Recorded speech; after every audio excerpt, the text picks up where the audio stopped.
आज की वीडियो में हम करेंगे कार्य शिक्षा का इकाई 3 जिसका नाम है कार्य शिक्षा का शिक्षा शास्त्र।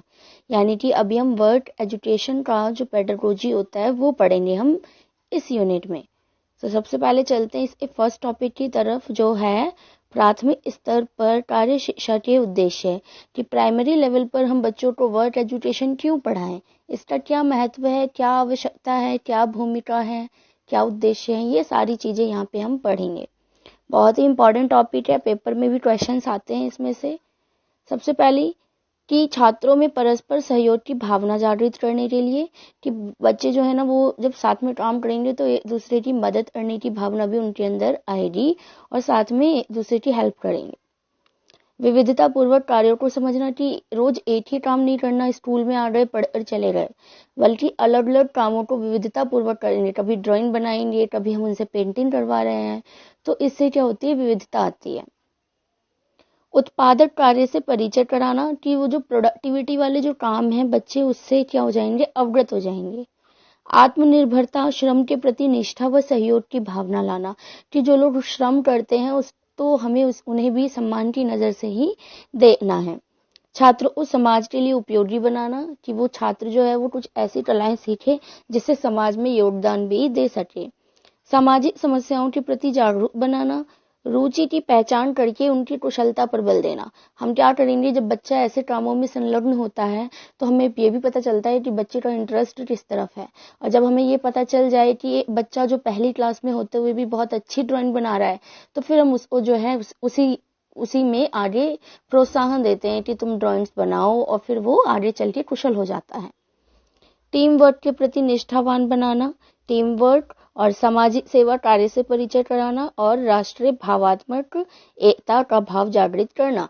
जैसे जैसे बच्चा बड़ा होगा वो अपनी नेशनल लेवल पे भी वो राष्ट्रीय एकता के लिए भी काम करना चालू कर देगा।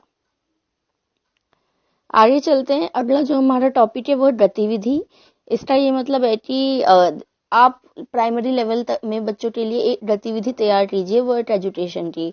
अब वो कुछ भी हो सकता है, वर्क एजुकेशन के जितने भी टॉपिक है, चाहे क्ले से चीजें बनाना हो गया या और भी अदर चीजें हो गई, तो बेसिकली इसके अंदर आपकी पाठ योजना आएगी, लेसन प्लान आ जाएगा। क्योंकि जो लेसन प्लान होता है वो जो हम गतिविधि क्लास में कराते हैं उसी को हम रिटन फॉर्म में लिखते हैं। तो यहाँ पे पाठ योजना मैं यहाँ पे डिलीवर नहीं कर रही हूँ, मैं उसके लिए अलग से वीडियो में एक वर्क एजुकेशन की पाठ योजना डाल दूंगी, तो आप वहां से उसे देख लेंगे। फिलहाल मैं यहाँ पे इसके सोपान बता देती हूँ, क्योंकि जब हम क्वेश्चन तैयार करते हैं तो इसी तरीके से करते हैं, पहले सोपान लिख देते हैं सारे और फिर जो है हम लेसन प्लान बनाते हैं। लेकिन लेसन प्लान के अंदर इसी अकॉर्डिंग काम होता है। जो हम लेसन प्लान बनाएंगे तो सबसे पहले वहां पे सामान्य उद्देश्य आता है। सामान्य उद्देश्य यानी वर्क एजुकेशन के उद्देश्य जो मैंने भी ऊपर भी बताए हैं आप लोगों को, तो उनमें से 4-5 लिख दीजिए। फिर आया विशिष्ट उद्देश्य, दैट्स मीन कि आप जो वर्क करवाने वाले हैं, मान लीजिए मिट्टी से आप कुछ बनवाएंगे तो आप उसके विशिष्ट उद्देश्य बताइए कि बच्चे क्या करेंगे, मिट्टी के साथ खेलना सीखेंगे, मिट्टी का प्रयोग करना सीखेंगे, मिट्टी के प्रकार सीखेंगे, मिट्टियों को मिलाना सीखेंगे, है ना। तो ये इसके विशिष्ट उद्देश्य हो जाएंगे। उपयोग में आने वाला आवश्यक सामान, आगे आप सूची देंगे उन चीजों की जो आप इस गतिविधि के अंदर उपयोग करेंगे। मिट्टी हो गई, है ना, क्ले हो गया डिफरेंट तरह के, और खुरपी हो गई, पानी हो गया, बहुत सारी चीजें, सांचा हो गया, है ना। तो इन सबको यहाँ पे लिखेंगे। फिर पूर्व ज्ञान, अभी आप पूर्व ज्ञान से रिलेटेड क्वेश्चन बच्चों से पूछेंगे, ये सब लेसन प्लान में स्टेप वाइज आएगा। जो मैं व्याख्या कर रही हूँ ये आ जाएगा लेसन प्लान में ही। फिर आती है प्रस्तावना और उद्देश्य कथन की आप बताएंगे अब कि अच्छा बच्चों आज हम मिट्टी से मूर्ति बनाना सीखेंगे। उसके बाद प्रेजेंटेशन होगा जिसमें आप और बच्चे दोनों मिलकर काम कर रहे होंगे, प्रदर्शन विधि भी चल रही होगी, क्रियात्मक विधि भी चल रही होगी। फिर आता है पुनरावृत्ति, लास्ट में जो है थोड़ा सा आप दोबारा से पूरा रिकैप कर देंगे और फिर गृह कार्य आप होमवर्क भी देंगे। तो यहाँ पे आपकी पाठ योजना खत्म हो जाती है। अगला टॉपिक है मासिक योजना, मंथली। जो आप एक मंथ का तैयार करते हैं टाइम टेबल किसी भी क्लास के लिए, ये बहुत ही इंपॉर्टेंट है, पेपर में हर बार आता है। मासिक नहीं तो फिर ईयरली, वार्षिक पूछ लेगा या फिर साप्ताहिक पूछ लेगा, लेकिन पैटर्न आपका यही रहेगा। ज्यादातर मासिक ही पूछता है, मंथली ही पूछता है, क्योंकि सिलेबस में भी ये है। इसमें क्या होता है कि एक महीने में शिक्षक को कार्य शिक्षा कार्यक्रम में कौन कौन से क्रियाकलाप आयोजित करने हैं, इसकी रूपरेखा तैयार करना ही मासिक योजना कहलाता है। तो अभी आप एक आर्ट टीचर की तरह सोचिए, आप एक आर्ट के टीचर हैं और आपको 1 मंथ में किसी क्लास को कितने पीरियड देने हैं वर्क एजुकेशन के, और कौन से पीरियड में आप क्या करवाएंगे, क्योंकि वर्क एजुकेशन है तो प्रैक्टिकली वर्क होगा। तो ये सारी योजना आपको पहले से ही बनानी होगी, क्योंकि वर्क एजुकेशन ऐसा नहीं है कि आप किताब उठा के पढ़ा देंगे, आपको सामान भी इकट्ठा करना होगा, एक दिन पहले बच्चों को अवगत करा के सामान मंगाना भी होगा जो सामान चाहिए, है ना। तो इसके लिए यहाँ पे योजना बहुत ही ज्यादा इम्पोर्टेंट हो जाती है। यह बालकों की रुचि व मानसिक स्तर ध्यान में रखकर करना चाहिए। अब आप ऐसे वर्क एजुकेशन में तो डाल नहीं देंगे कि किसी बड़ी मशीन से कुछ बनाना या बहुत ही मुश्किल चीजें जैसे सिलाई करना। प्राइमरी लेवल के बच्चे आई डोंट थिंक कि ऐसा कोई काम कर सकते हैं, तो उनके स्तर का ध्यान रखना बहुत ही जरूरी है। 6 क्षेत्रों से संबंधित आवश्यक क्रियाओं को चयन किया जा सकता है। यहाँ पे 6 क्षेत्र दिए हुए, ये हम पहले भी पढ़ चुके हैं। इससे पहले वाले यूनिट में जो 6 क्षेत्र पढ़े थे ना हमने वर्क एजुकेशन के, बिल्कुल ये वही है। तो हमें वहीं से अपने टॉपिक्स लेने हैं, जैसे स्वच्छता व स्वास्थ्य हो गया प्रतिदिन का, और मनोरंजन समाज सेवा सप्ताह में एक बार हम करवा सकते हैं। भोजन वस्त्र आवास, इससे क्रियाएं हम उनकी रुचि के अनुसार करवा सकते हैं। तो मैंने यहाँ पे एक छोटा सा डेमो भी दिया हुआ है टाइम टेबल का कि मासिक योजना समय सारणी आप बनाएंगे तो कैसा होना चाहिए। ये आपको पेपर में बनाना होता है जब क्वेश्चन आता है बनाने के लिए।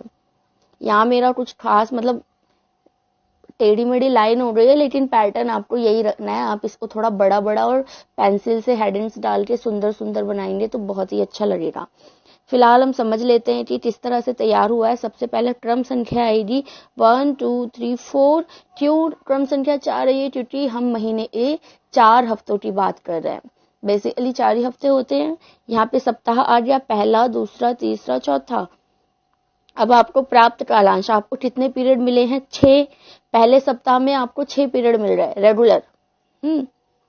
तो अभी आप क्या करेंगे कि आपने उन 6, अब 6 के 6 दिन एक ही काम तो कराएंगे नहीं, तो यहाँ पे 3 और 3 में बांट दिया गया है। 3 पीरियड ये, 3 पीरियड ये। इस पहले 3 पीरियड में आपने करवाया है डस्टर मेक, डस्टर बनाना, है ना। इजी होता है ये तो, छोटे से कपड़े में बहुत सारा फॉर्म या रुई भर के फिर सिल देते हैं, तो ये हो गया। और बाकी का जो 3 है उसमें बटन टाँगना, बटन कैसे टाँगते हैं। साथ ही आप संपादन विधि लिखेंगे यहाँ पे कि कौन सी विधि से काम कराया, प्रयोग विधि और क्रियाकलाप। इसके अंदर एक्टिविटी हुई और आपने प्रयोग भी किया, प्रैक्टिकल किया।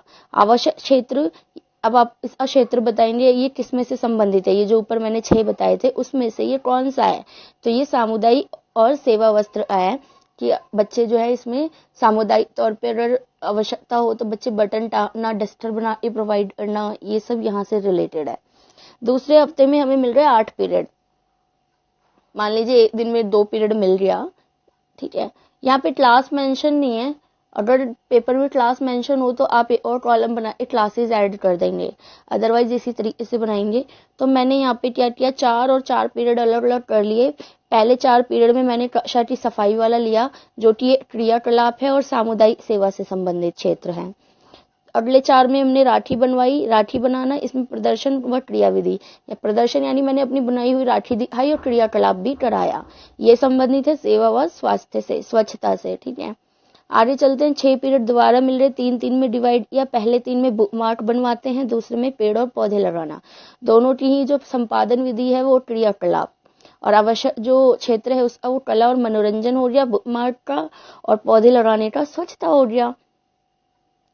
अगले हफ्ते चौथे हफ्ते में भी 8 पीरियड मिले हैं, तो 4 और 4 में डिवाइड कर दीजिए। पहले में हमने नमकीन लस्सी बनाना सिखाया और दूसरे में उपकरणों की जानकारी दी है। तो पहला जो हो गया हमारा प्रदर्शन और क्रियाकलाप विधि, और जबकि दूसरा जो ये उपकरण की जानकारी है ये व्याख्या व प्रदर्शन विधि होगा। अब जो लस्सी वाला है वो भोजन वाले क्षेत्र से संबंधित है और उपकरण वाला आवास क्षेत्र से संबंधित है। तो इस तरीके से हमने मंत्र का जो है समय सारणी बनाई। अगला टॉपिक है कार्य शिक्षा के क्रियाकलापों का संगठन। आप कौन कौन से क्रियाकलाप जो है ऐसे संगठित करेंगे जो आप वर्क एजुकेशन के दौरान बच्चों को पढ़ाएंगे। तो यहाँ पे मैंने सिर्फ और सिर्फ टॉपिक्स लिख के दिए हैं। अगर आप पेपर में आता है कि व्याख्या कीजिए या फिर लेसन प्लान बनाइए, तो आप इस टॉपिक को लेकर लेसन प्लान बना देंगे। आप सिर्फ एक लेसन प्लान बनाना सीख लो वर्ड एजुकेशन का, उसके बाद टॉपिक कोई भी हो आपको सीधा उसी स्टेप को फॉलो करते हुए लेसन प्लान बनाना है, ठीक है। तो टॉपिक हो सकता है विद्यालय की साफ सफाई वाला, बगीचे की सफाई, धुआं निकास हेतु चिमनी का मॉडल बनाना, पौधे लगाना, मिट्टी से मूर्तियां बनाना। तो इनमें से कोई भी टॉपिक, कई बार तो टॉपिक भी नहीं देता पेपर में, लेसन प्लान दे देता सीधा, तो फिर आप अपनी मर्जी से देंगे। साफ सफाई वाला एक मैं लेसन प्लान डिलीवर करूंगी वर्ड एजुकेशन का। अगला हमारा टॉपिक है कार्य शिक्षा की गतिविधि विशिष्ट आवश्यकताओं वाले बालकों के लिए। जो विशिष्ट आवश्यकता वाले बालक होते हैं हमारे, वो या तो वो बहुत ही ज्यादा इंटेलिजेंट भी हो सकते हैं या बहुत ही ज्यादा मंद भी हो सकते हैं, ठीक है। तो शारीरिक चुनौती वाले बच्चे, जैसे वो नेत्रहीन भी हो सकते हैं, बधिर, मूक, हाथ पैर में भी कोई ना कोई डिसेबिलिटीज हो सकती हैं। मानसिक रूप से चुनौतीपूर्ण में बच्चे को क्या होता है, या तो मानसिक रोग हो जाता है, वो मंदबुद्धि हो जाता है, या फिर धीमी व तीव्र गति से सीखता है चीजों को, विशिष्ट यानी औरों से अलग। तो ऐसे में एज अ आर्ट टीचर आप कैसे कोई गतिविधि अरेंज करेंगे कि सभी बच्चे सहगामी तरीके से पढ़ाई कर सके और गतिविधि में पार्ट ले सकें, क्योंकि आर्ट एजुकेशन तो प्रैक्टिकल वर्क का ही काम होता है सारा। तो यहाँ पे हमें क्या करना होता है कि सुविधा अनुसार गतिविधि और कार्यों को बांटेंगे। तो कोई भी गतिविधि हमने तैयार की तो हम कौन सा बच्चा क्या कर सकता है उसे उसी अकॉर्डिंग काम देंगे। एकता व टीम वर्क की भावना लाएंगे सबसे पहले बच्चों में कि आप सबको मिलकर काम करना है। ऐसा क्रियाकलाप चुनेंगे जिसमें सभी बच्चे कोई ना कोई काम लें भाई। कोई ऐसा ना हो कि क्लास में बच्चा बैठकर देख रहा हो और बाकी सारे काम कर रहे हो। समूह निर्माण करते हुए ध्यान देना है।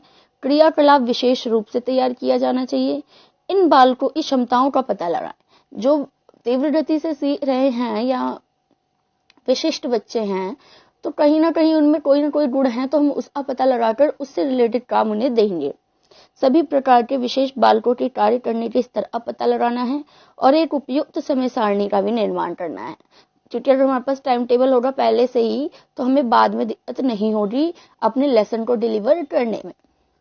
मैंने यहाँ पे एक एग्जाम्पल भी दिया है विशिष्ट तरह के बच्चों को पढ़ाने के लिए। एक गतिविधि दी है जिसका नाम है श्यामपट की पुताई, यानी ब्लैक बोर्ड पे पुताई करनी है। अब इसमें देखिए कि हमने समूह में बांट दिया अलग अलग कार्य। मैंने यहाँ पे 4 टीम बना दी है। पहला जो ग्रुप है वो करेगा सेल इकट्ठा करना, वो सेल इकट्ठे करेगा। सेकंड ग्रुप क्या करेगा, सेल की काली पाउडर को निकालेगा।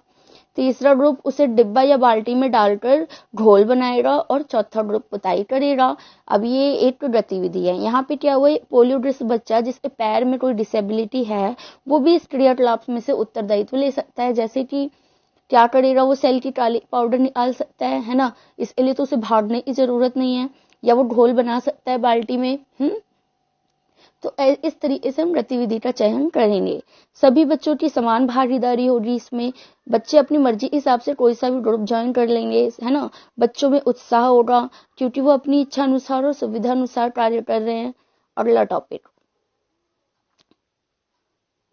तो अगला जो हमारा टॉपिक है वो है कार्य शिक्षा शास्त्र के उपकरण के रूप में। अच्छा, जो वर्ड एजुकेशन है हमारा वो शिक्षा के उपकरण के रूप में किस तरीके से सहायक है। हाँ जी, देखिए जो वर्ड एजुकेशन सब्जेक्ट है वो जो पूरी हमारी शिक्षा है, चाहे वो हमारी मैथ हो, चाहे वो हमारी सोशल साइंस हो, उन सब के लिए एक प्रकार क्या उपकरण का काम करता है। कैसे, क्योंकि अगर हमें वर्ड एजुकेशन आता है तो हम अदर सब्जेक्ट में भी इसका यूज करते हैं, तो कहीं ना कहीं इंटरग्रेटेड वाला हमारा टॉपिक। तो यहाँ पे क्या होता है, अन्य विषयों को रोचक ढंग से पढ़ाने के लिए कार्य शिक्षा का महत्व है। जैसे कि सबसे पहला हस्तशिल्प। अगर हम हस्तशिल्प कार्य सीखते हैं, यहाँ पे स्टिचिंग करना या डस्टर बनाना, तो ये हमारा गृह विज्ञान और विज्ञान के क्षेत्र में भी काम आता है। दूसरी चीज शिक्षण उपकरण बनाना, ये सभी विषयों में काम आएगा, चाहे आप चार्ट बनाए, मॉडल बनाए, कुछ भी बनाए। थर्ड चीज मानचित्र, जो गणित विज्ञान, सामाजिक विज्ञान से रिलेटेड हो सकता है। मॉडल व प्रतिमान, ये तो हर सब्जेक्ट में मॉडल्स और काम आते हैं, चाहे वो सामाजिक विज्ञान में आप वोल्केनो बना रहे हो या वो विज्ञान का वोल्केनो बना रहे हो। पांचवा है आरेख यानी ड्राइंग बनाना। ड्राइंग भी हम हर सब्जेक्ट में बनाकर जो है बच्चों को अच्छे ढंग से पढ़ाते हैं, चाहे वो प्रोजेक्टर पे बनाया जा रहा हो या फिर चार्ट पर या फिर बोर्ड पर।